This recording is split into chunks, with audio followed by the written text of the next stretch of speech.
So Aronia was commonly and has commonly been grown as a landscape crop. Hey, And Steve, I'm yeah. sorry to interrupt again, but we do not see your presentation. No? Okay, let me go back and see what I can do with the screen share, okay? Sure. I apologize. Okay, that's the problem. There we go. Thank you for letting me Great. know. Okay, and I guess I should block out somehow turn off my video. Yeah, you don't have to. And right now, Natasha, are you seeing the whole presentation? I'm just seeing the top half for some I'm reason. seeing the top half, but if you go into presenter mode, I think it should fix it. It did that last time as well. So if Steve goes into presenter mode, Mm-hmm. okay. Okay, do I do that somehow? Yeah, And let's see, participant. the way you would normally view it for presenting it, that is. Like the share. No, in your actual PowerPoint. Oh, in my PowerPoint. Okay. Yeah. So when you view, maybe just say slideshow and not. It's looking better. There we go. Yes. Play. Does that work? Yes. Yes. Beautiful. Okay. All right. Sorry about that. So this is a planting actually that I saw when I went to Sweden the first time to study Aronia, and it had sorbus and Aronia berries planted in the front. Nobody was harvesting them. Nobody was doing anything with them, which is the usual case. People like Aronia in the landscape because it has nice white flowers in the springtime. And in the fall, of course, these berries, and then the leaves all turn red. And so it's a showy plant for that. Aronia is in the Rosaceae family, so it's related to apples. If you turn an Aronia berry on its edge or on its end, like they have in the introductory pictures for this program, you'll see that it looks very similar to an apple, but still we call it berries just because of the size of the fruit. But it's really actually more like a palm fruit. Aronia melanocarpa is the common black chokeberry, which we use in our plantings, and actually had an origin in Eastern North America. One of the interesting things, like Laura was talking about, studying the origins of these fruits and where they came from and their history is something very interesting usually. And there were actually Europeans who came and took the Aronia germplasm back to Europe, and they did breeding to come up with the varieties that we have, which were then shipped back to the US. And actually large-scale production of Aronia started in the 40s because they were beginning to realize that it was also a healthy fruit, just like the sea buckthorn, which you'll be hearing about in later presentations. More pictures to show that there is abundant fruit borne in clusters. Still, harvesters are used because to harvest this fruit by hand is a real chore. I was involved with helping one local grower here plant Aronia. Actually, it was a 95-year-old man who his wife said, "Oh, you act like you're going to live forever. Why are you planting these?" But anyway, gave us a chance to get started and see how they performed in our area. We used actually a black currant harvester to harvest the crop, and found that we had to go back and do a lot of harvest by hand really to get the full harvest off of the plants. But harvesters have to be fine-tuned for Aronia berries, a little bit more difficult to knock off of the plants than the black currants. And so if you order a pull-along harvester from Poland or something like that, you would specify, okay, this is going to be for Aronia. Again, just showing how much fruit actually is born on those fruits. Propagation of these plants is fairly easy. Softwood or semi-softwood cuttings with mist in July, but also it's a very profuse plant that's easy to do divisions with. It runners out, and you can just cut off those runners, and they'll be rooted, and you can go ahead and replant them. We talked about stool beds yesterday for gooseberries. That's another option for propagating these plants in the nursery. In the past, they've been propagated a lot by seed, but that's probably the least desirable method. Interestingly, the varieties that you have are very, very similar because they're so recently brought in from the wild that the genetics hasn't changed that much, and it's not that different between the varieties, and the varieties are very similar, you'll find out. This is what a mature plant looks like. And when I talked about doing the divisions, all of the places where you can see roots on there and little cuttings, you could cut those off and make individual new plants from that. What's nice, a couple of nice characteristics about Aronia: rare spring frosts, because it's a late bloomer. And so I've never had that be a problem here in the Hudson Valley, frost. Adaptable to a wide variety of soil textures. And generally they say that the less fertile and less desirable soil types help to keep the plants in check, because it's a kind of plant that can grow to be easily 8 feet tall. Now, don't be fooled by the less fertile part of this, because in the early years, they respond to fertilizer to get them growing up. And it's recommended to use a fertilization program in the beginning and then drop off of that because in the future, then it's not really necessary.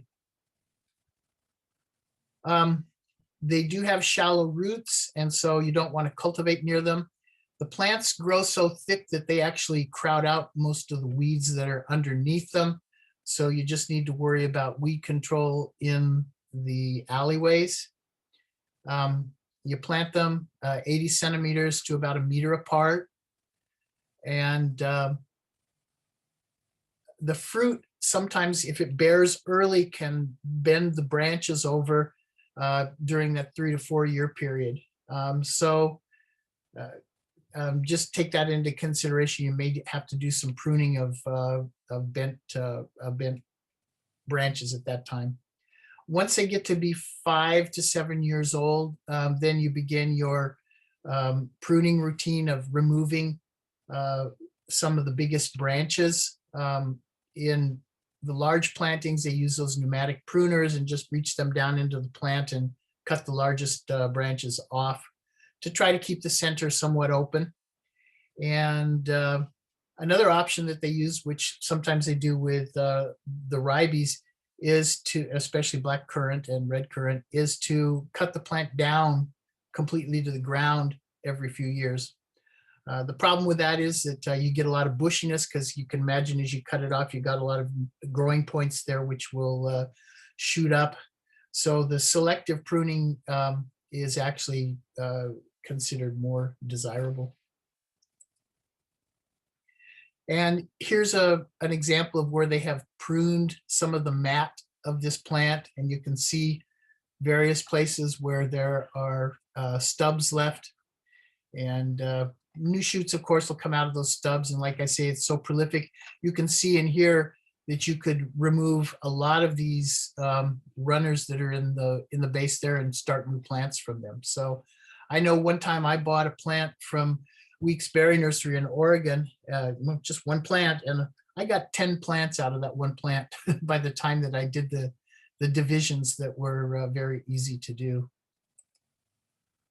Again, you can see the stubs that are left after pruning. And so you want to get a complete row, you know, that the plants will support each other as the pruner goes through. These plants are beginning to get kind of tall. Like I say, you really like to keep the plants a little bit low as possible, just so that the pruner can get through. And some of that could be controlled by using a sickle pruner mounted on a tractor, kind of like they do with other crops. Here there's bird netting, and this is a picture in Poland, actually. I have found that birds have never bothered the Aronia berries that I've had planted in about 3 or 4 different places here in the Hudson Valley. Okay. So what are the pest problems? Again, with Aronia, it's very, very limited that I've seen.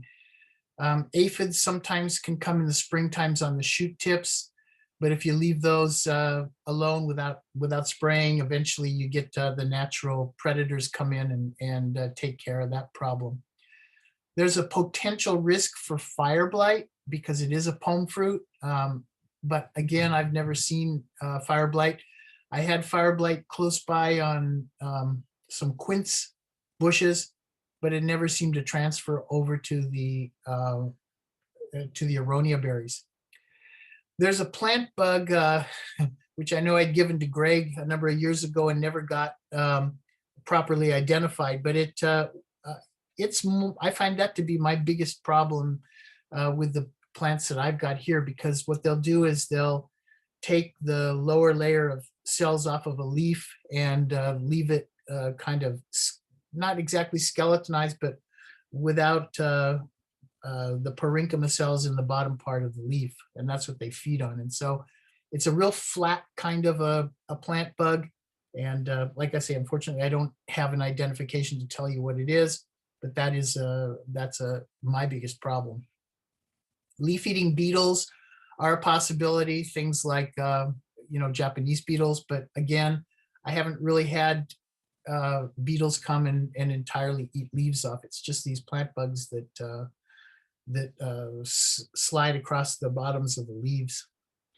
The good thing is Aronia will crowd out the weeds. Some people use plastic culture to get them started and then pull the plastic out, but like I say, they send out so many runners underneath that it can be kind of a mess, and then the plastic would get caught up in there and maybe a little bit hard to take out. So I'm a big believer in wood chips, and I use wood chips in my strawberries and in my caneberries and also around my Aronia berries, and that's worked out really, really well. The yields that are expected for Aronia berries can be anywhere between 5 to 12 tons per hectare. So divide that in half about to get acreage. They're mechanically harvested. Aronia is a good fit when you're growing black currants because they ripen a bit later, and they'll ripen in mid-August to mid-September, where black currants will start in July and go through August with their ripening period. So it's a good way to make use of a harvester if you plant both of those crops.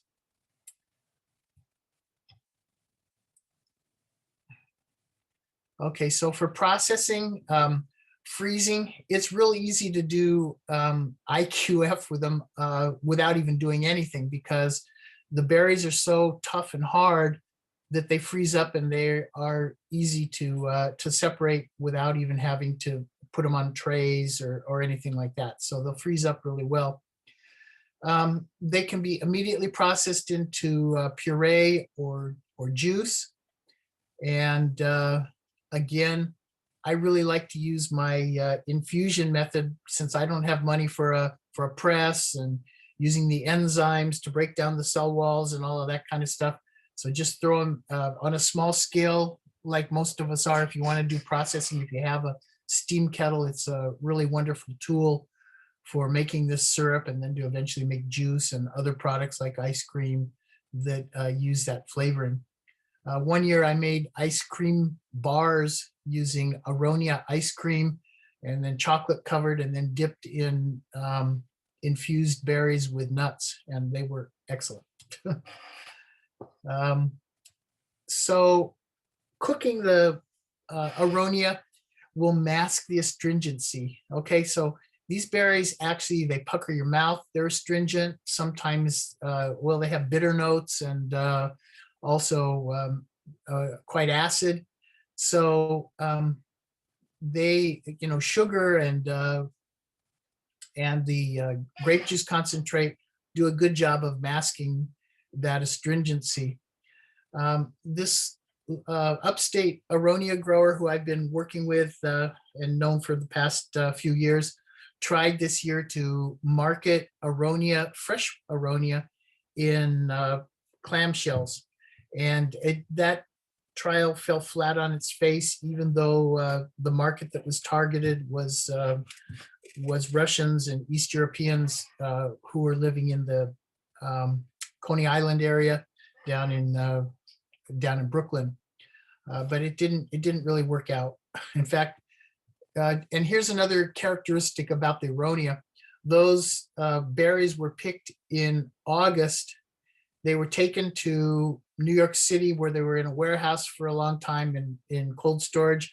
Then the person who had them, who was trying to market them, said, "Hey, I can't sell any of these." And he brought them up to me. I put them in my walk-in, and only now are we beginning to process the berries. Obviously, there's some blue mold that's formed on some of them, and a few of them that have to be thrown out, but a little bit of sorting. We're going to still make syrup and dried Aronia using those berries that were picked in August. They're still good, amazingly. So Laura mentioned our Aronia tea, which is great. The syrup, the juice, the jam.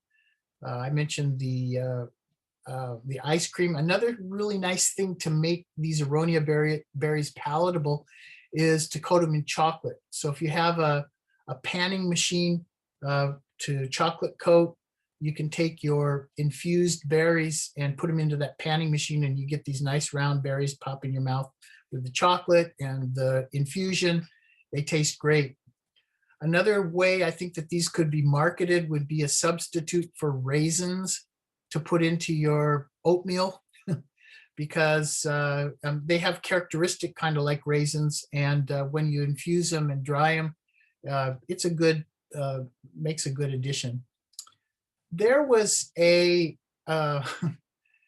little booklet that came out that was written in Poland probably a good 10 years ago, and I've lost track of my copy of that. I'm going to try to find that booklet and get that also up on Teachables, that talks about the health benefits of Aronia, and pretty amazing things. And like you see here on this slide, it is antioxidant, but used for circulatory diseases, the preventative effect that it has impacts diabetes. And if you go online, you'll find a lot of claims about what Aronia has done for folks with health problems.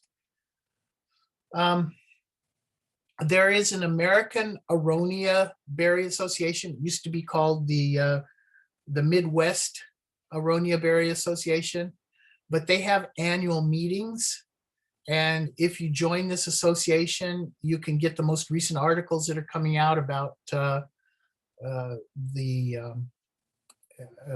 medical benefits and tips about growing. Again, this association actually started after I started pushing Aronia here in New York, and people saw it. I had attended a couple of my workshops and saw that Aronia could be a potential crop for the Midwest, value added. So that's how this whole movement got started in the Midwest. But it's very nice to see that it is moving forward. And I've attended and participated in a couple of these meetings, and they're very worthwhile if you want to be growing Aronia. So that's kind of the presentation that I had on Aronia, and I was going to switch to elderberry, and I guess we can wait for questions until we finish. Would that be your suggestion, Laura? Actually, whatever is best for you. If you want to keep going, or we can take a pause and try to answer a few of them. Maybe it would be nice to take a pause and just see if people have questions while they're fresh on people's mind. It can be some discussion, Yeah, let's do that. Let's let's look here. Somebody was wondering about SWD bothering Aronia. Roger said he hasn't had too much of a problem with it. What do you think? Yeah, it's got such a hard skin. It's, however, it is late to harvest. So, I mean, it could potentially be, but I haven't ever noticed it on any of my, on my plants. Okay, I great. can ditto that in Western New York. We haven't had any problem with SWD in our Aronia at all. Good, good. All right. And there was on the same SWD tangent, there was a question from David, are Aronia currants or gooseberries more resistant to SWD than other berries? Well, I they've got- wouldn't use the word resistant truthfully, but no, they've got harder skins. Again, I have black currants here and I've never seen it in black currant either. So, yeah. it could David, be- the challenge with SWD is that we find it in almost every fruiting wild host. You can get SWD in it. Now, they don't seem to prefer many of the wild hosts, but they still are there. So if you completely ignore a planting of, black currant or gooseberries, and then anticipate that they're going to be completely SWD free, you might be sorely disappointed. But compared to, say, a raspberry or a blackberry crop, they might have very little pressure. The other thing is that the damage would probably be more hidden because they're very firm berries. And if you Right. took and harvested your Aronia berries and put them into that process, nobody would even know that the larvae were there unless somebody did a test for it. But Right. And I would say even more traditional, the caneberry crops, if you get them before they get terribly destroyed by SWD, you can process them without any real impact on the flavor of the berries and the product. It's just that if you're selling them for fresh market, or if you wait till they're totally loaded with SWD, then you would have a real challenge, I think. and just don't tell the customers that that's your process. Yeah. So the other question, there was a question about dividing Aronia and what the best time to do that would be. I would say the fall. Oh, and I said spring, so I'm glad we talked about that. So fall. I mean, it's just kind of like the currants, when you do those cuttings, it gives them a chance to get established before you're going to all of a sudden maybe get hot, sunny days. And, it's a common practice. Of course, I'm from California originally, and we did so much fall planting of our fruit crops. But at the same time, if you time it right, and I would say that, and that's the same time period, September, October would be the best time to do those divisions. So earlier fall, great. Okay. Mhm. My chat is freezing everything. I can't even scroll down anymore. So if there are things beyond, Jack had a comment about adding blueberries to Aronia to a small group of people. But after that, I can't see anything. Okay, Laura, I'll hop in real quick. Thank you, Natasha. Yeah, so let's see here. There's an easy one real quick. Let's see here. What's the coldest temperatures they can take, like cold tolerance? Anything that could be presented here in the Northeast. Remember, they're native here also. So, I mean, and they've grown them in Russia and used them in Siberia. So very cold tolerant. The other thing I wanted to mention was combinations that are really good. And I have to say, my favorite combination is Aronia juice with raspberry juice. And you get the right combination, those two blend together and they make the juices better than either one of them separate. I've also had Aronia black currant, Aronia blueberry, and they're all good, but Aronia raspberry will really get your customers. And I've made Aronia raspberry sorbetto, which is just out of this world. It's everybody's favorite. There's just no question about it. So you get a nice fragrant raspberry with your Aronia syrup, and it's a good combination. All right. Yeah, Steve, if I could mention something on the products, we make our Aronia syrup we can't keep in stock. We have a great following with that. We can't pick enough berries and syrup them. We started dehydrating this year a small portion of our crop, and I'm going to put that into creamed honey. We have a lot of bees on our property, and we make a blackcurrant creamed honey, Aronia creamed honey, blueberry creamed honey, and these things sell really well. Excellent. So somebody that's a beekeeper is also raising this. That's a chance to make a nice high-end product that once people taste it, it's gone. I've been doing that with sauces, and just honey and the berry, and heat it. It's so fragrant and so wonderful. That's great. No, that's good to hear. I also found the two biggest pests I've got for Aronia are deer and Japanese beetles. I haven't seen anything else bother them. The birds don't seem to bother them, but the deer they'll eat all the areas out that are going to fruit the next year if they can get in during the winter. So I would advise anybody to be real careful about making sure deer can't get to their Aronia.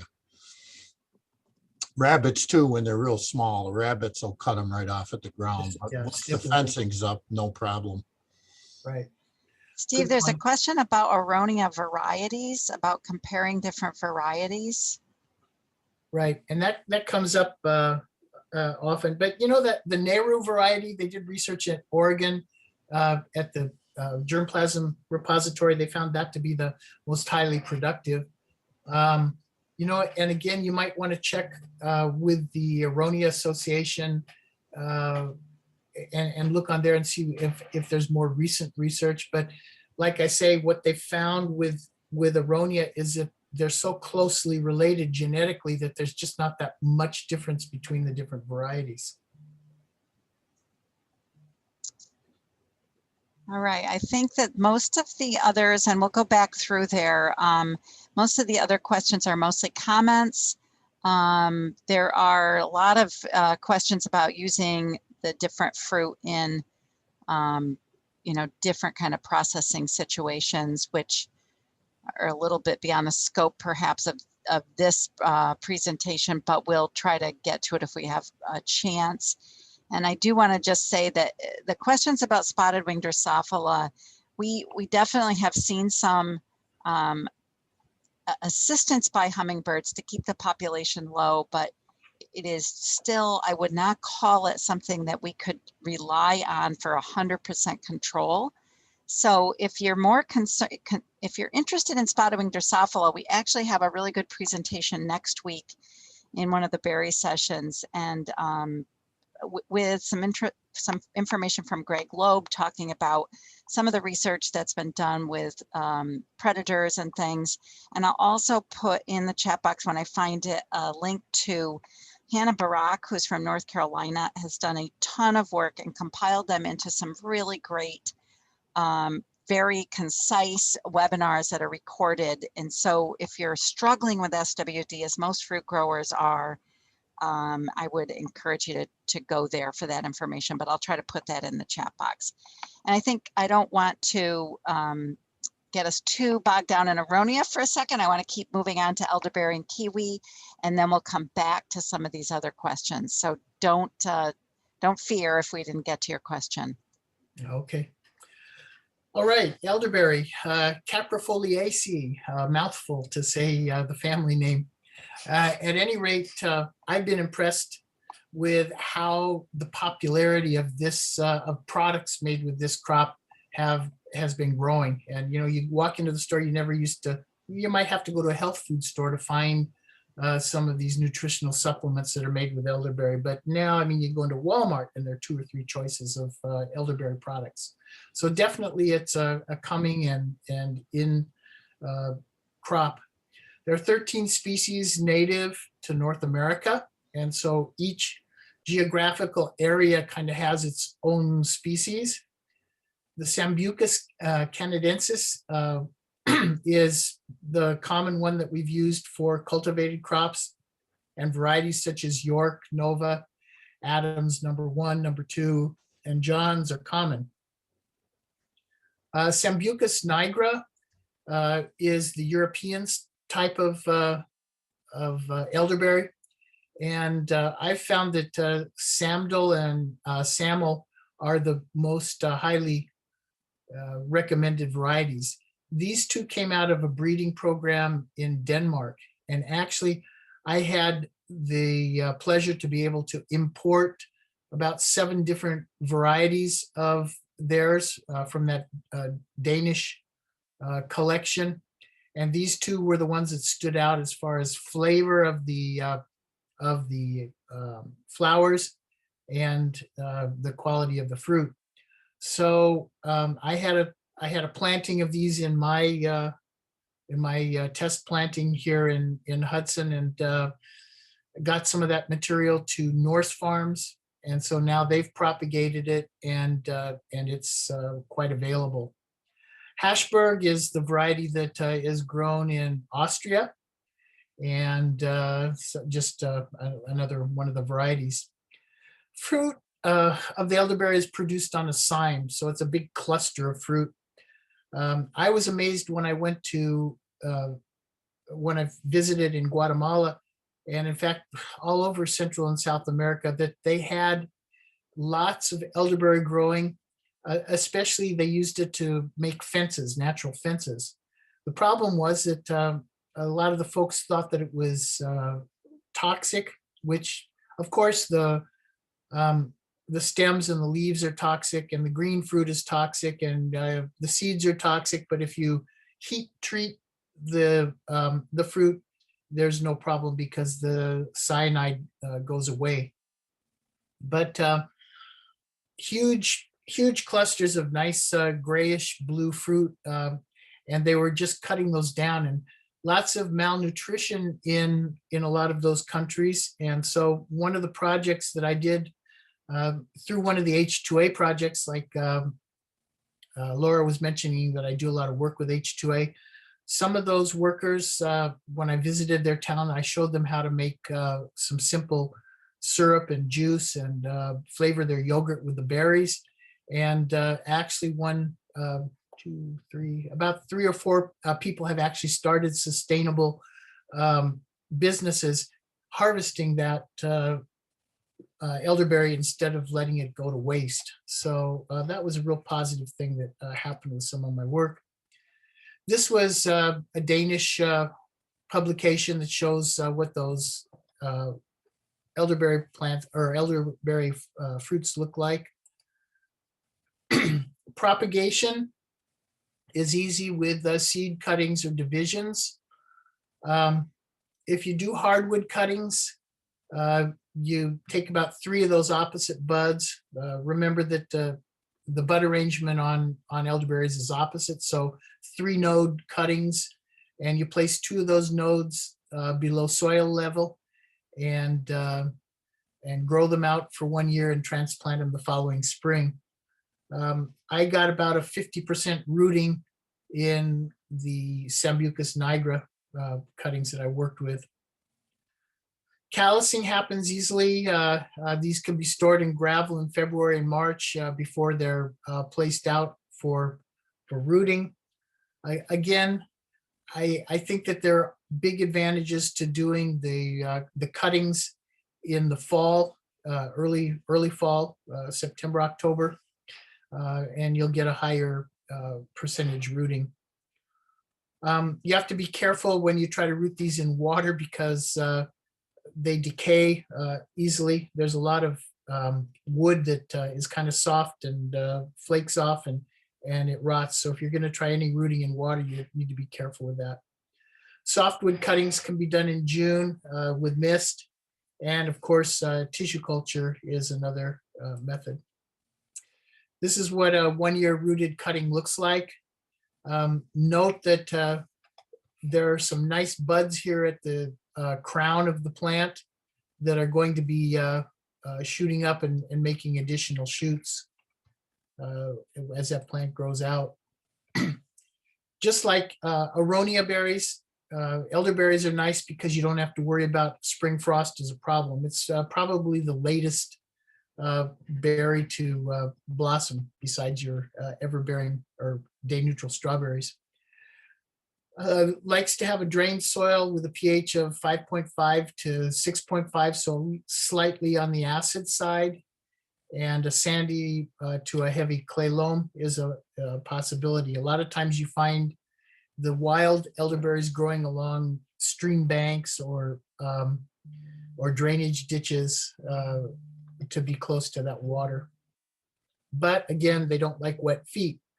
I have an area in my planting where sometimes it floods during the springtime, and all the elderberries that I planted in that row died that were at the end where they got wet feet in the springtime. So drainage is important.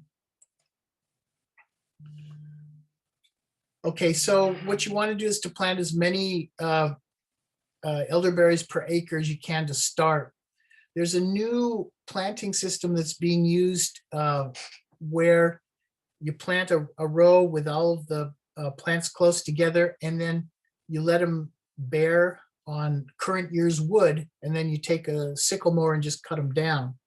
And there's a lot of research that was done with that in Missouri by the folks in Missouri, and seeing that as a way to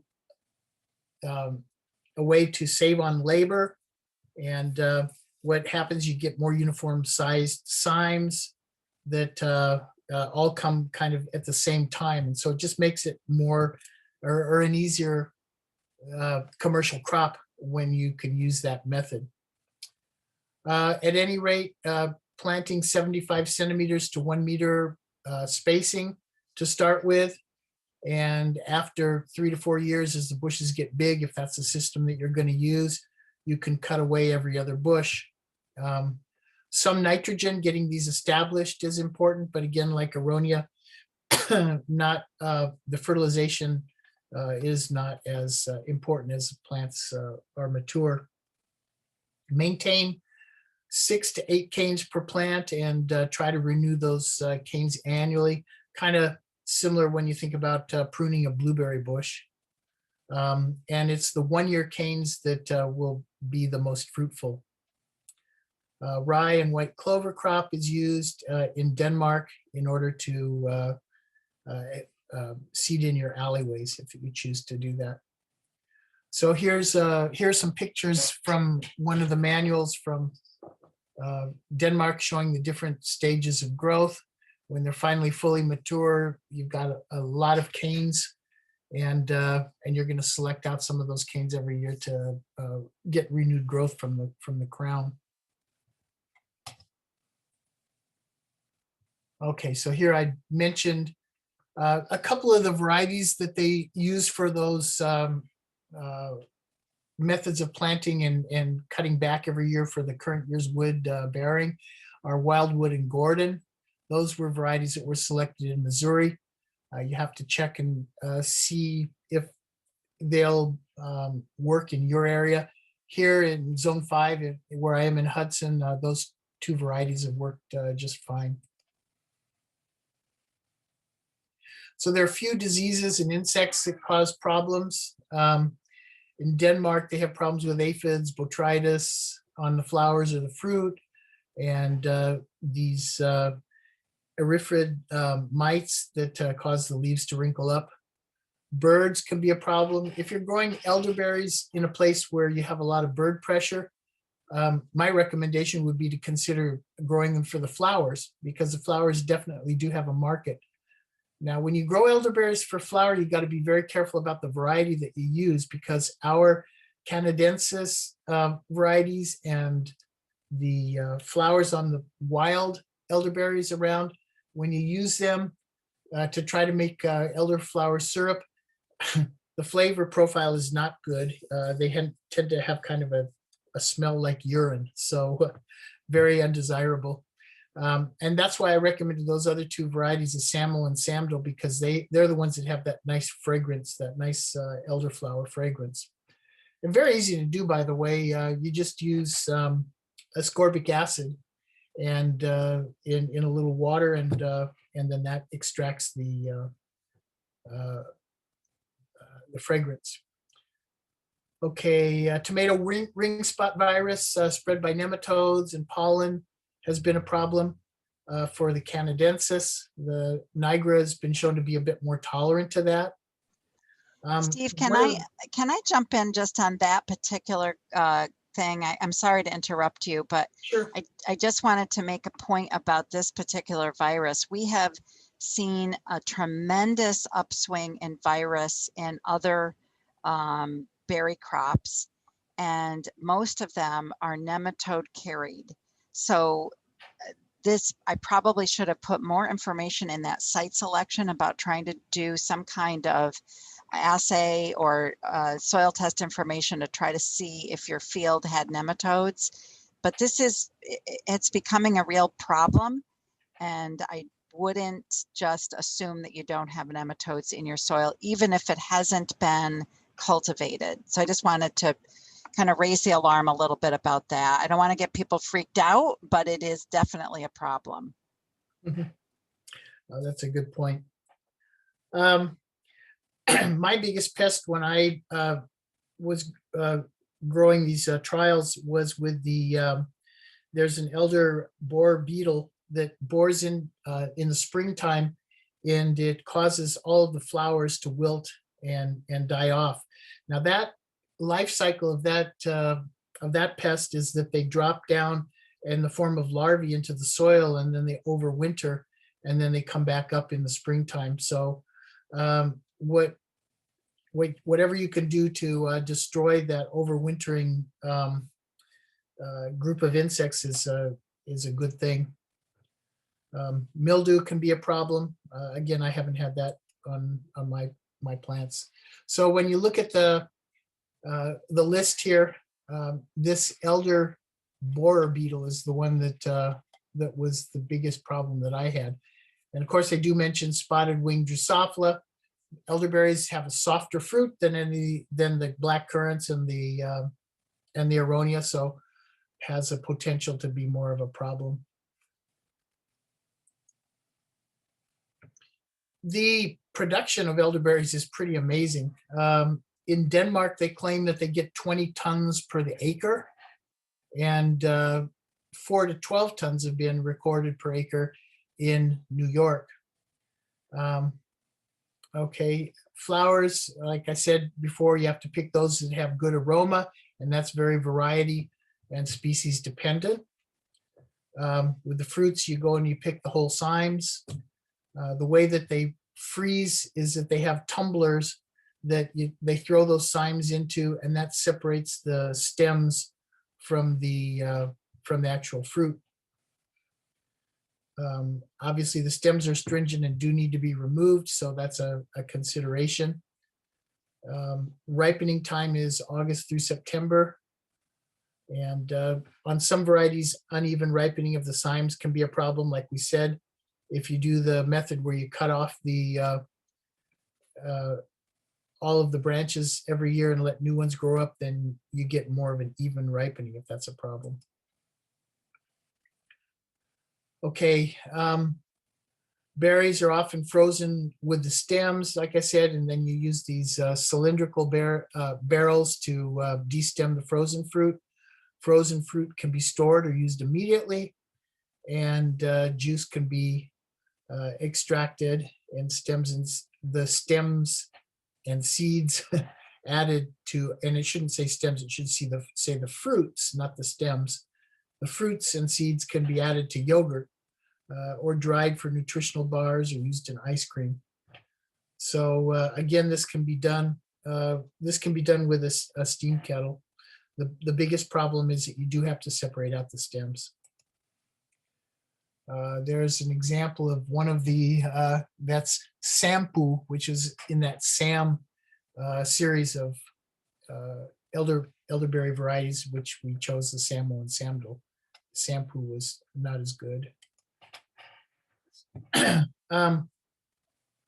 So the other thing that also that I wanted to mention about processing of both elderberry and Aronia is if you add lime or lemon juice, especially in the case of elderberries, the juice tends to have kind of metallic sensation. And so if you add a little bit of lime juice to it, it cuts that metallic taste.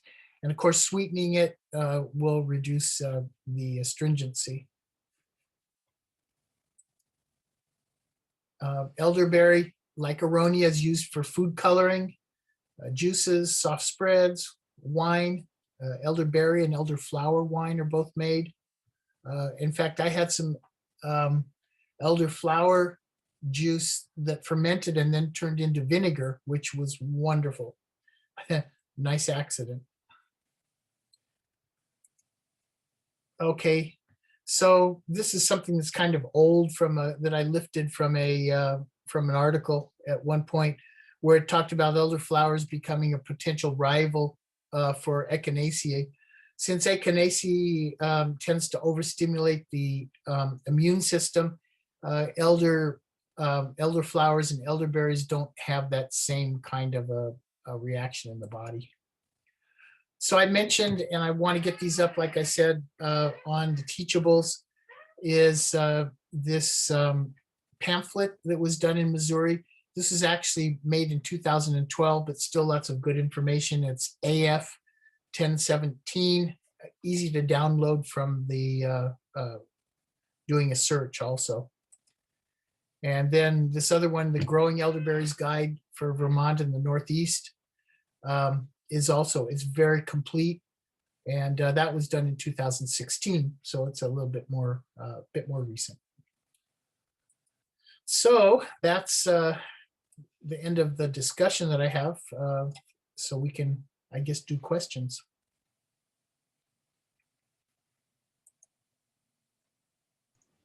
All right, great. Thank you, Steve.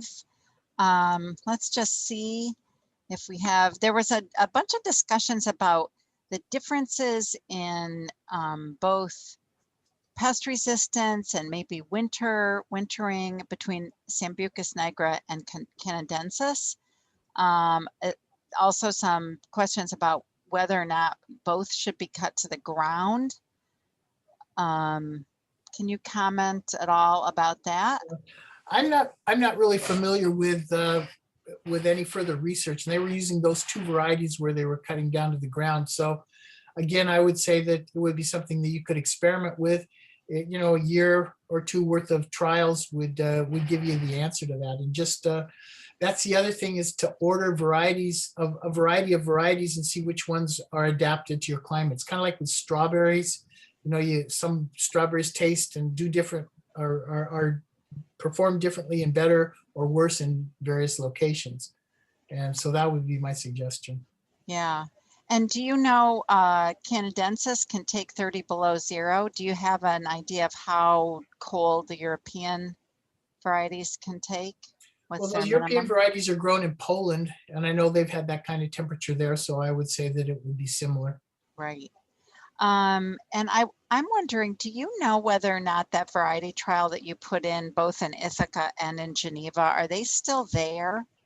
You know, I was doing that in, helping Kathy, and, she passed away around the time when we were just getting that going. And so I didn't have any follow-up on that. And, we were getting all of the varieties, and so I don't know if Marvin continued with that or what's happened. So that would be worth checking. I'll try to check into that, because that would be very interesting to know if those plants are still in those two locations, because that was a very complete planting of varieties, and people would. Laura, this is Roger. There is still some at the Cornell main campus. That planting sort of has taken a sort of a beating because the hasn't been really cared for a lot up there. So the varieties that are there aren't very well marked, and the Niagara varieties really have died out really far. There's still some Canadian or the Canadensis varieties still there, but I'm not sure about the Geneva planting. Okay, thank you. I'll try to do a little research and have a Laura? report. Yes, I might be able to help you a little bit. We've been growing elderberries for about 6 or 7 years now. And we did a trial planting of our own of a bunch of the different varieties. And we ended up using Bob Gordon, Adams, Wildwood, and York. More Bob Gordon than anything else because that seemed to produce the best. We did put Adams, Wildwood, and York mixed in to help with pollination. So we have mostly Bob Gordon, and they seem to be doing well once I figured out why all my berries were disappearing in the green stage. If you're going to grow elderberries, you know, everybody thinks, well, when they start to ripen, the birds are going to eat them. I learned the hard way that as soon as there are berries on them, the birds will eat them. We figured that out finally this year and put up a bird flash tape, and that pretty much put an end to it, and we were able to get a decent harvest. But prior to that, we thought we had soil problems. We talked to the University of Missouri and all kinds of growers, and nobody could figure out why all my green berries were disappearing. Well, it was the birds. wow. So you may want to consider bird control. And I'm in Western New York. I'm in Allegheny County, but we use flash tape for bird control in the blueberries. We get about 80% of the crop. They get a little, but now I found that I have to use that in the elderberries. And once I put that up, I stopped having berries disappear. So Great. Thanks, Chuck, for reminding us where you were too. So that might help some of those folks who had the variety hardiness questions. That's great. I put it in the chat box, but I also want to, on bird control and exclusion and keeping SWD out. We've done a lot of work with exclusion netting, mostly in blueberries, a little bit in raspberries. And this netting, while it's fairly expensive, it does keep out birds. It definitely kind of even helps with heavy rains or frost and hail events. So if you have a very valuable planting of fruit and you really want to not spray any pesticides, I would encourage you to look into exclusion netting. It's an insect, it's very small knit, the meshes, so that it really does work. It's just, and it can be used for 10 years or so. You just put it on for the fruiting season. But anyway, I'm just throwing that out there in case people are interested. Always a challenge on how to get it up there too. If you have a nice team of people to walk it and move it, then you have to remove it. So, but it's so worthwhile. I netted my blueberries this year and it was just amazing how it worked. Yeah, that's great. could you cut that exclusion netting and just put it around the cymes on elderberries? So the exclusion netting is sold in panels that have zippers on them, and you can make the net as large as you need it. I would not cut it. I don't think it'll ravel necessarily, but I think it's so expensive that you don't want to cut it. Yeah. This is a very heavy duty.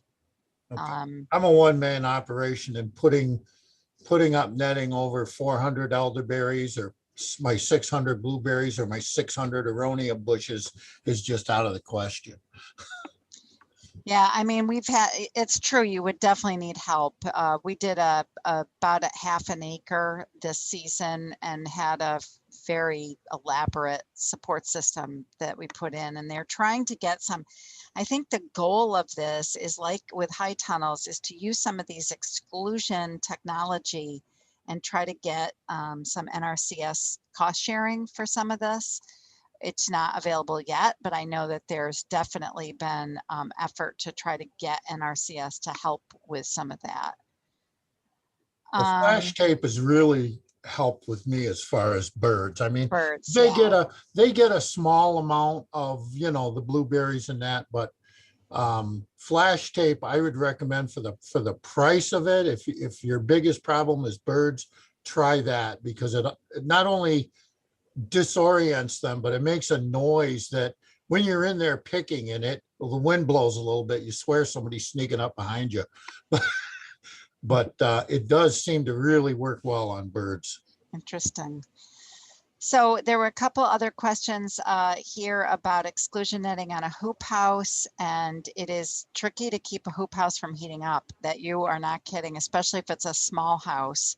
And we've used fans and also raising up the sideboard so that you can get a better cross ventilation has helped dramatically, and also shade cloth over the hoop house. So but it's very hard to, especially if it's a smaller hoop house. And then there's a question on Japanese beetles in bird netting, and I've never heard that. I know a lot of growers that are using bird netting, and I've not heard that that has impacted Japanese beetles.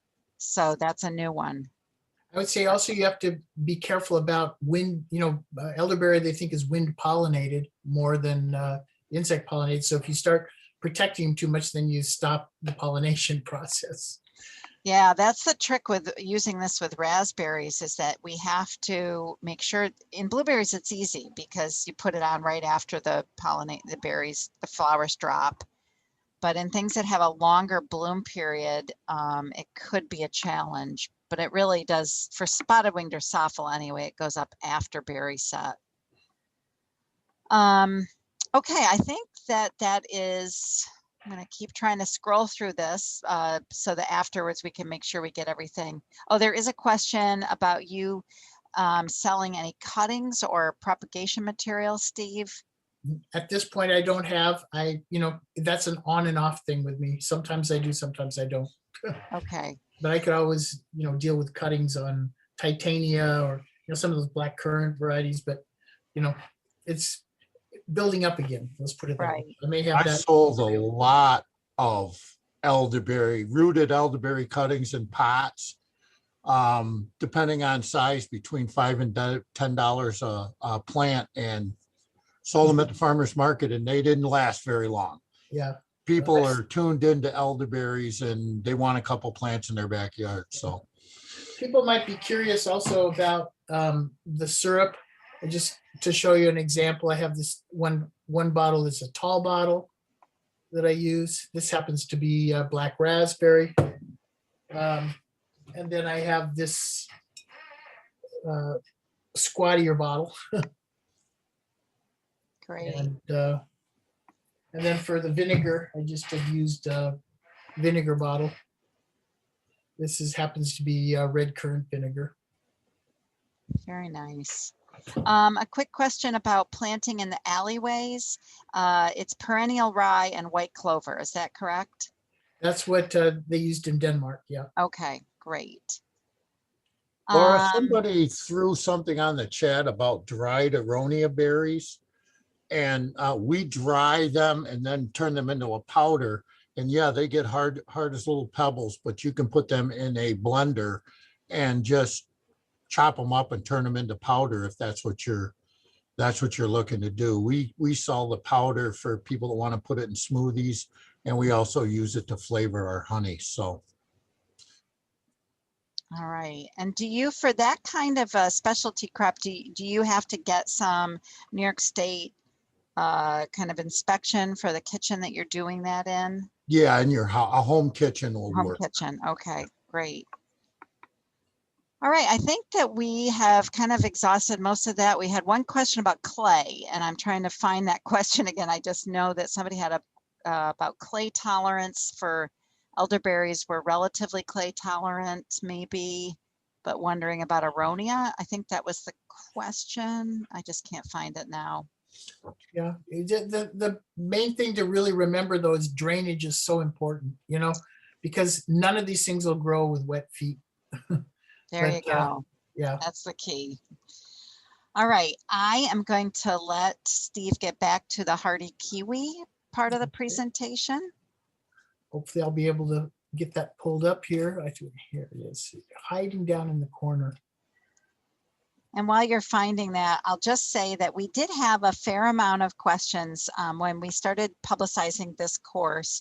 There were a lot of people that were very concerned about the invasive, perceived invasive nature, and in certain areas, possibly really invasive nature of this plant. it seems to be quite controversial about whether or not this is actually a bird propagated plant or not. And we're trying to figure that out. There might be some folks on this call that are more knowledgeable about some of the work that's been done with categorizing these plants as invasive, but it seems like it's the Western Massachusetts, a little bit of Western Connecticut, and Hudson Valley that really are having some challenges with that, perhaps because we had such high populations of these plants ornamentally. We do have a few commercial plantings in the Hudson Valley that I'm aware of, but I just, it seems, it's not clear to me about how far afield from that kind of very distinct area that this has become a problem. And so maybe after we get done with the presentation, if there's somebody on that has some more knowledge about this, it would be great to hear from them. All right, Steve. Yeah, okay. And I kind of see it like I do with the white pine blister rust. I think a lot of times there's kind of an alarmist response to some of these things, but anyway, we'll discuss that as we go through this. I really believe in buffer zones and how they can really control a lot of the problem. So let me see if I can get my share screen and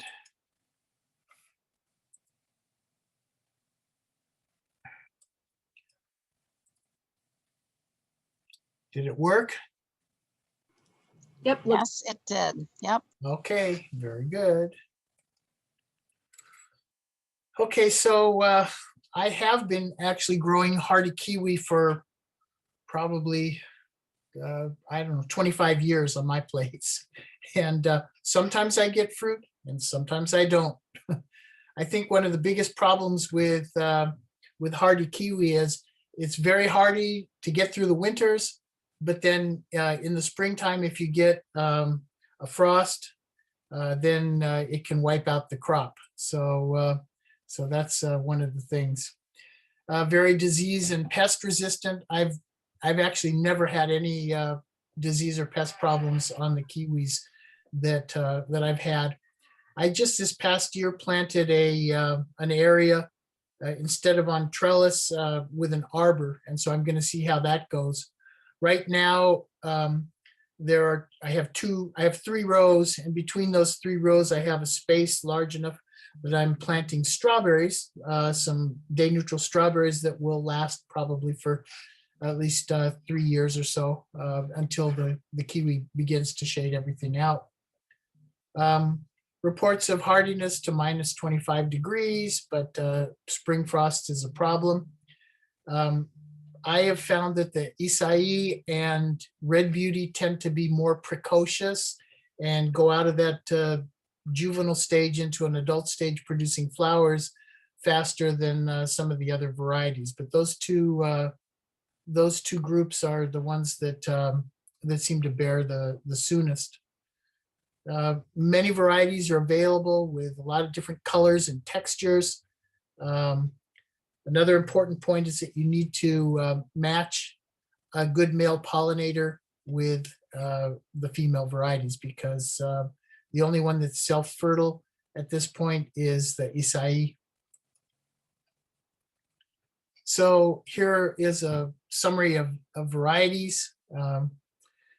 Anna is a common one that has nice, large, relatively large green fruits that taste really good. Actually, all of these are good.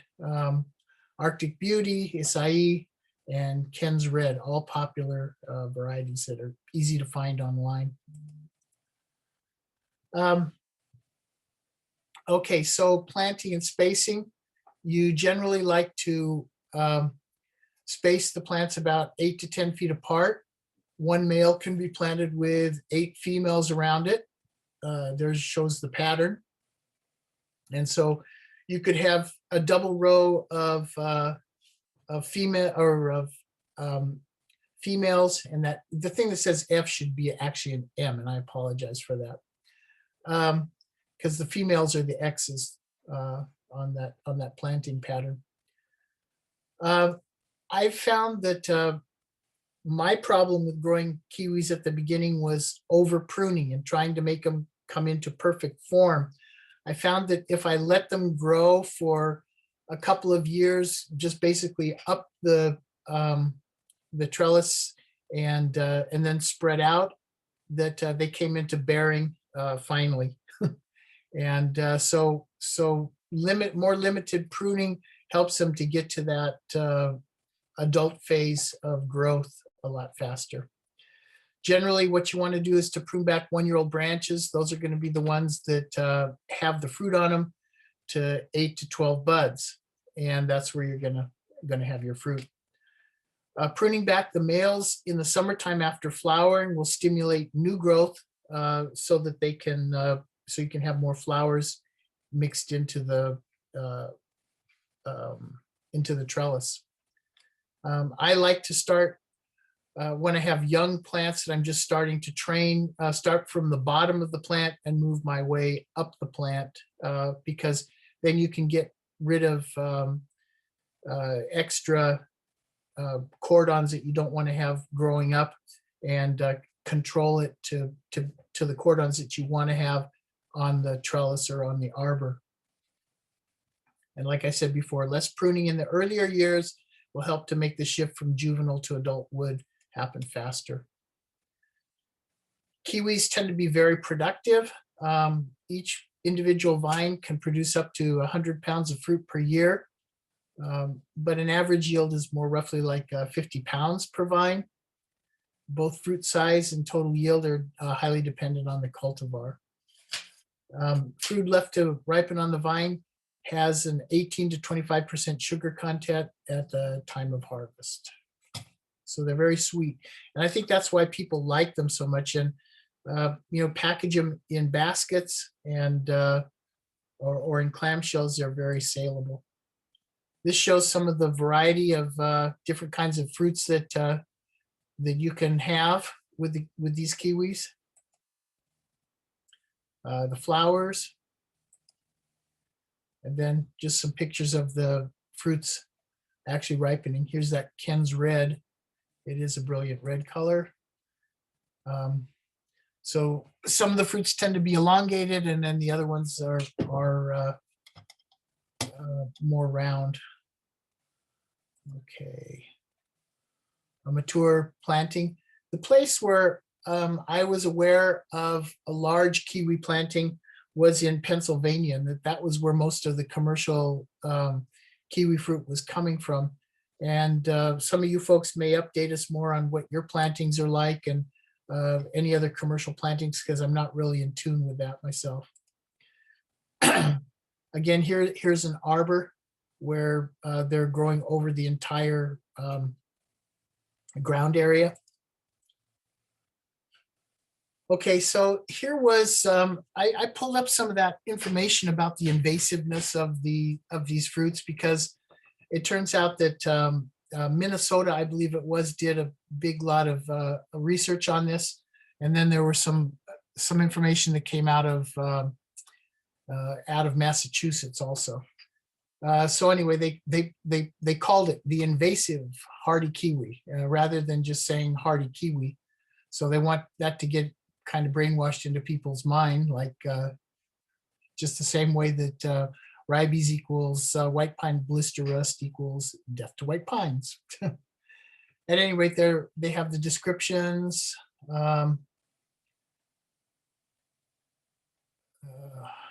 Okay, so that was just an informational thing for you to see. I have that up on the teachables also.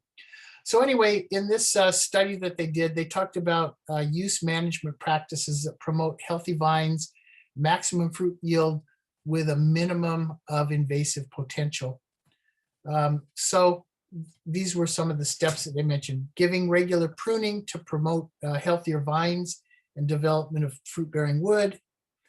Pruning helps to keep the orchard more manageable and easier to work.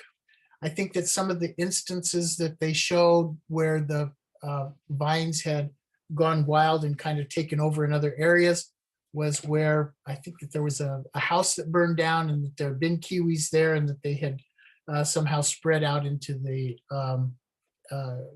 canopy of the trees close by. But by doing regular pruning, that'll constrain the vines and keep them along your trellising system and keeps them from growing into neighboring areas. Can manage the floor by mulching and mowing. This helps control weeds, which reduces competition for the vines and minimizes plant diseases and insects, and helps to reduce the risk of unwanted kiwis establishment through suckering. I have to say that with the kiwi plantings that I've had here for more than 20 years, I've not been able to observe any escapes in the adjoining forested land or on my own property. Key to harvest all the fruit. Obviously, that's why we're growing them, is to get the most fruit possible. But that'll help to prevent the fruits from being eaten by birds and mammals, which could result in scattering seeds, and minimizes also the risk of plant diseases in the orchard. Okay, so in Minnesota, in the 30 years that they've been studying actinidia, the researchers have not seen any evidence of naturalization or invasiveness. They've never found any unplanted seedling growth within or around orchards. They've never found any feral actinidia plants growing outside of the orchards. They've not seen root suckers emerge beyond 10 feet of the main trunk, and have not seen evidence of vines bridging spatial gaps and climbing in nearby trees.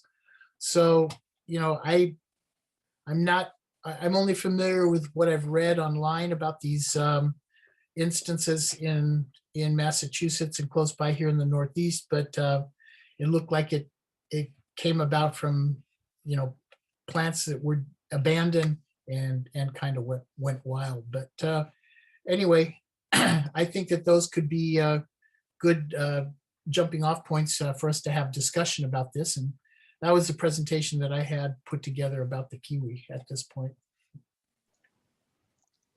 All right, thanks very much, Steve. I personally love this fruit, and I think it's super easy to sell. I think most, like you said, most consumers love it when they try it. There was a couple questions about the species. Were all the species you mentioned are Gouda, or were some of them Colomicta as well? Colomicta was in that. There was a list of groups, and you can find this PowerPoint on the Teachables if you want to look closer detail of that. Yeah, and one of the comments about using Colomicta was that they sometimes bear fruit a little earlier, or I don't know if that's necessarily the problem. From my perspective, I would like to see them blossom later so that we didn't have so much problem with spring frost damage. But yeah, well, because they do start growing out as soon as the season comes, and then those shoots get killed off, and then you end up with that spring frost problem. Definitely. Yeah. And we've also noticed on some of them that the differential flowering time, like the males will not open until after the female flowers are almost dropped. There's like this weird, and maybe that's a juvenile characteristic, but that has been a bugaboo. Also need to try to match up what are the recommended male varieties that go with each of these species too, because that was a question I had, and it wasn't very clear when I was putting my planting out. And so I took two different male varieties and I put them in that where that F was, and then I have females all around them. So one or the other of those hopefully is going to provide the right pollen at the right time for those. But the person who's supplying the nursery stock should be aware of that and should be able to tell you. Yep. So that is something, just make sure to ask about that. So we have talking a little bit about, Amy mentions, my understanding is hardy kiwi is highly dispersive. The likelihood of growers gathering all fruit and preventing spread by birds is low. As the climate continues to wreak havoc on our native plants, kiwi is positioned to take off as a true invasive, displacing the struggling natives. I think that is that is exactly what the invasive councils are worried about, is that it's very difficult to always step back into what historically we've seen. It's that we are entering a little bit of an unknown with climate change. So Amy, I take that point very well. And I think this is something for all of us to consider when we're planting any of these plants that are not native. I think we just have to remember that there's a little bit of a responsibility here. So just keep that in your head. And at some point, I don't know if this will ever happen, but there may be a situation where we have some legislation. I hope not. Truthfully, I think that that's the wrong way to go with regulating this. I think it's education and trying to make people understand the responsibility surrounding growing some of these plants. Yeah, I mean, there's room for so much research because, like I say, this whole thing with black currants, and people were saying, "Oh, the birds are going to spread all these out, and we're going to have such a problem in the forest." You know, the birds. I just haven't seen the birds eat black currants. So, you know, I don't know. You know, I guess that the kiwis would be more palatable, and I probably haven't had enough fruit around here to be able to notice that, and we eat it just as fast as it ripens. Right. So, And I do want to make a point. There was some talking about processing and selling these. From my perspective, most of these plants, like Steve just said, they're sold, the kiwi, the fruit is sold as a fresh market fruit. But the one really good thing is if you do have a bumper crop and has the need to store them, they actually are quite good storing plant or fruit. They store for a bit of time.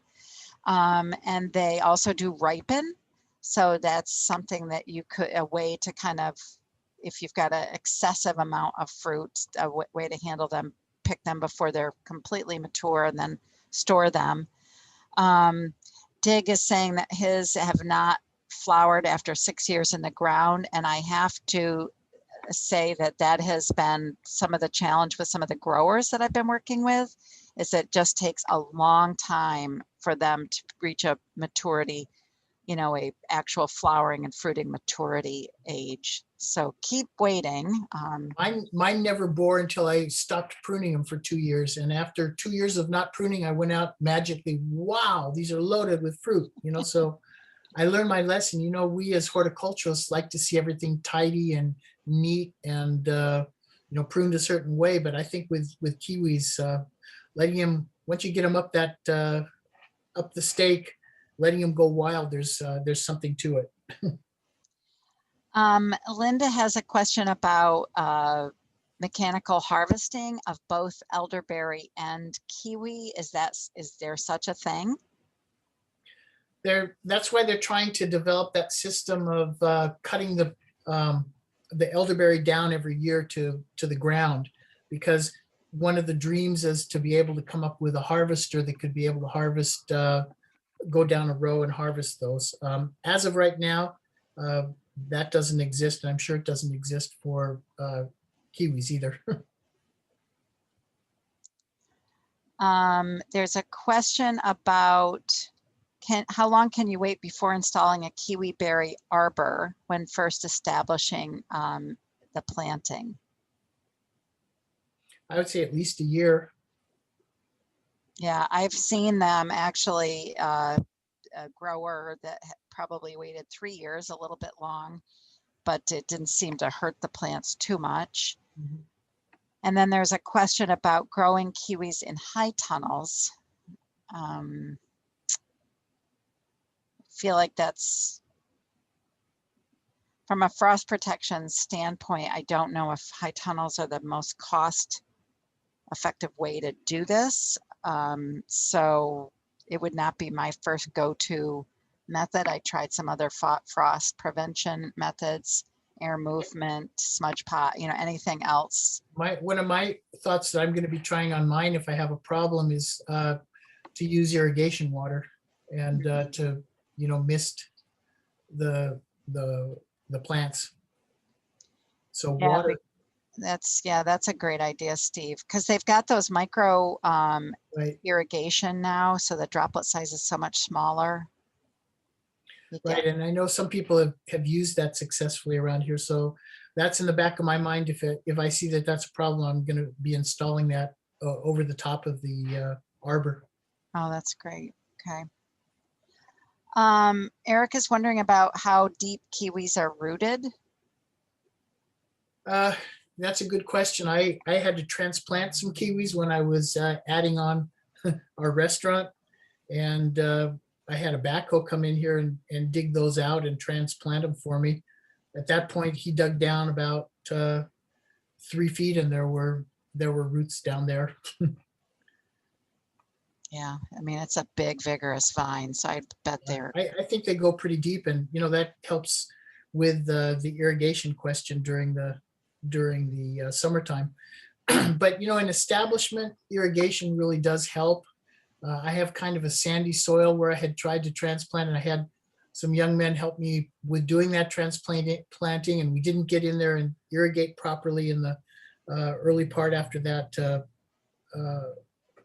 planting. We lost all those plants. So getting them established is important, but I think once they're established, I mean, I haven't had a problem. all right, great. What about deer damage and deer browse on kiwi? I've had deer browse on them, but I haven't had deer destroy them. Yeah, I plant some pumpkins right next to them or something. They really like that. And then David has a question about this is a really hard question, keeping red squirrels off of the kiwi berry fruit. Get a bunch of cats. Yeah, I shouldn't laugh, but squirrels are just, I mean, all animals are, in my mind, more difficult for control measures than are diseases and insects, but squirrels are the worst. Yeah, because they jump also, so any kind of barrier you try to put up, it just isn't going to work. I mean, really seriously, my most successful way of controlling chipmunks and squirrels has been by having cats. I used to have 3 cats, and I had absolutely no problem. They even catch the rabbits, the young rabbits. So there's really something to be said, I think, about having cats. Yeah. And then if you have cats, you have them on the vines, as David points out. But I think that cats and dogs is a way to keep deer out. Dogs actually do quite a good job as well. Jolene is wondering, what size should plant be before transplanting outside? Of kiwis? Yes, I believe so. Right, Jolene? Kiwis? Mhm. Well, I this spring actually this fall, I was transplanting little tiny 6 to 8 inch divisions, and they did just fine. They took right off. I mean, they rooted in there, and I'm expecting this spring that they're gonna go right off. So, a young size is fine. Yeah, and I wanted to just show, I don't know if people can see, let me start my video. And maybe we can stop your screen share so that people can see this book. I put this in there. I can't seem to do it. Natasha, can you, let me see, here we go. It's frozen up, but anyway, can you guys see this? This is Michael Durr's book. So Steve would have to take his screen share down. I'm trying to do that. I don't see where I take it down. Oh, here it is. Yep, up at the top. Yeah, got it.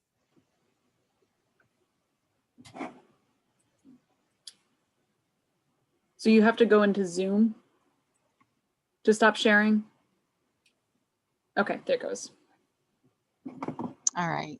So this is Michael Durr's book. It's been well used. I'm sorry, this missing, but it's a really invaluable book. It's targeted towards ornamental plants, but it covers a lot of native plants, and I find it extremely helpful when answering any propagation type questions. So I'd encourage you guys, if you can find a used copy of that, especially when you're dealing with some of these less common plants. Any special type of arbor? Grape arbor will not work. I just want to let you know that grape arbor is not strong enough. And maybe we can find some arbor plans and put them on the Teachable. I know I have some for working with growers, so I'll try to remember to do that as well. I Yeah, think there's there's that. some on the Cornell site. Oh, great. And One then of the the things UNH to remember as also, well. I'm sorry. One of the things to remember also is that when it snows or when you have an ice storm, you got to be in our area ready. You know, your arbors and trellises have to be suitable for that also, because that extra weight I had, didn't have enough time one year to remove my blueberry netting, and it all got accumulated with ice, and boom, down it went. Speaking of resources, I know somebody yesterday had wanted more information about ORAC ratings for different fruit, and then a more in-depth nutritional information. I haven't really found the nutritional stuff yet because I got distracted, but I did find that Steve is exactly right about the ORAC groups. USDA is not. They're not even updating anything about ORAC. They really have downplayed it since about 2012 because of the fairly unsubstantiated claims of health.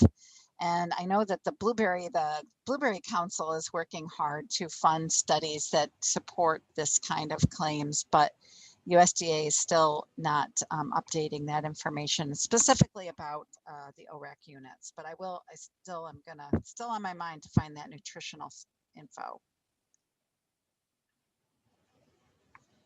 How are we doing?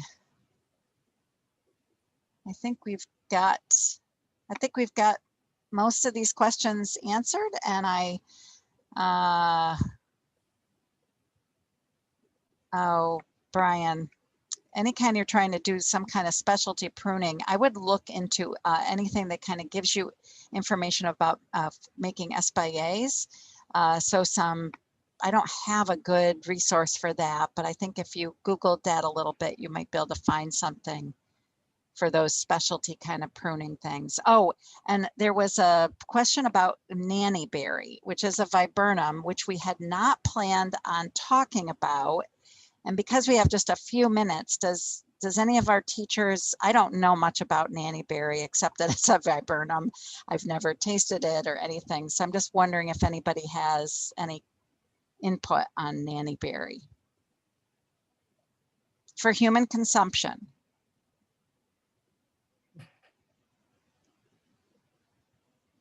Okay.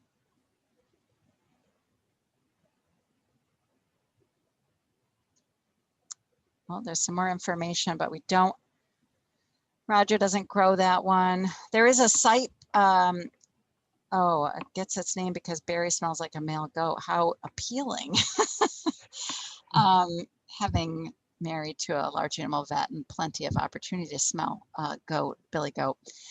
Anyway, Elise has a question about site prep on kiwi. If she has a good spot, but it needs some work with nutrients and pH, is it okay to prep this spring and fall plant, or better to wait until spring?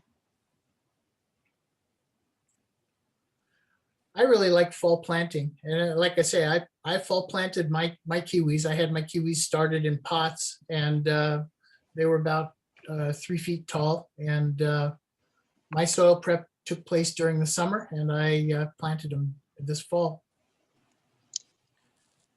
Just to tag in with Steve there, with our hot summers we've had the last couple of years, it's just a benefit to put them in the fall and have that cool weather for the top, yet the roots will still be going strong underground.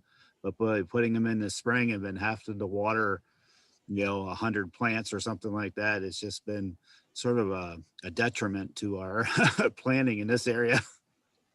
Yeah, I echo what these guys are saying, because we've even had, the orchard industry, the nursery industry is so geared towards getting plants out in the spring, but we have had some failures just because we can't get enough water to them, even in May. It's just a real problem. So there is a movement afoot to try to get the nurseries to have more planting material available in the fall. Bear in mind also about the pH. The pH doesn't change that fast because those materials, either sulfur or lime, have to weather in the soil. And so the finer grind that you have, the better. I know when I was acidifying my soil for my blueberries, when I first came here and didn't really know anything about it, they sold me prills, which was a joke. They're like little pills of sulfur. I dug up in the soil, I think 4 or 5 years later, and the prills were still there in prill form. So getting fine sulfur and fine lime will help to make that process take place a lot faster. That's a great point. And I do think just remember to wear some kind of, well, we're all wearing face masks, but also some eye protection, because that ground sulfur can really be a little bit trickier to handle.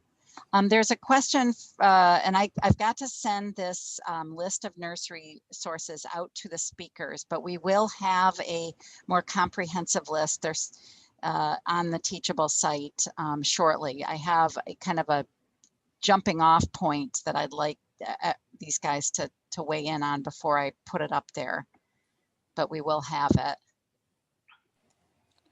Laura, I saw a question on value added, and I was just going to tag in that on our farm, we put in the commercial kitchen, but the elderberry jam and the elderberry peach is a good combination. And with the kiwi berries, we started doing a kiwi berry jelly, kiwi berry jam, kiwi berry mixed with raspberry, a kiwi berry mixed with strawberry, and a kiwi berry marmalade. And people just love them. I mean, that product is just one of our top productions. That's great. They sound delicious.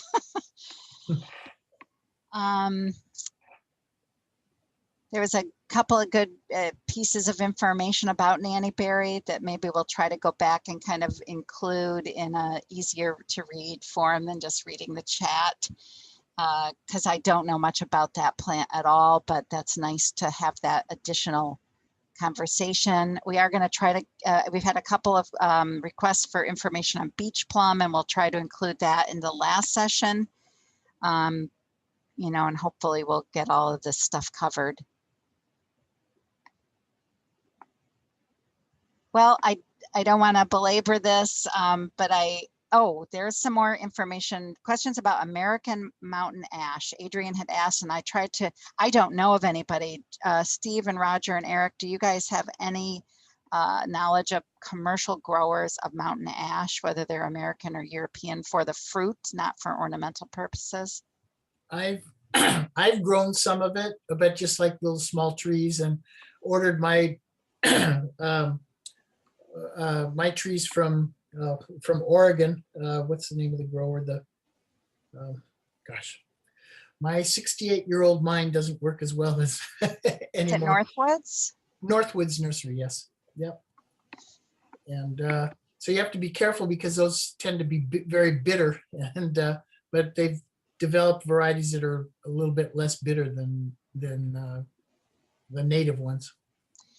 And I did put in the chat about the European variety that has unfortunately kind of escaped into the wild a little bit. So that's on some areas, some states, invasive plant list. So just be aware of that too. I don't know if the American, I would, obviously it's not invasive. So, it's not, should be native. So anyway. Quince, you know what, Adrian, I'll try to talk about quince very briefly, just because it is in the Malus family. So we could talk about some of the pest problems, maybe on the session 4 on Friday. I'll try to lump that in a little bit with Juneberry. I don't have a ton of information, but we will try to at least touch on it. Fire blight has been a wipeout for me on that. Yeah, fire blight has just become a horrible problem. And I grew it in California with no problems ever of fire blight, but I thought, oh, it's so easy to grow, but try it here, not so easy. All right. Well, Steve, thank you so much for your expertise and your time. It was really great to have you. Tomorrow, we're going to have Roger Ort, and he is going to talk about pawpaws and persimmons and figs and something else that I can't even remember, but it's going to be great. And I really appreciate you guys hanging in there for almost 2 hours of a Zoom. That's quite something. But anyway, we will meet again tomorrow at 11, and do take some time to go to the Teachable site and see what's on there. Okay, thank you guys. Thank Thanks, you. Natasha, for your help.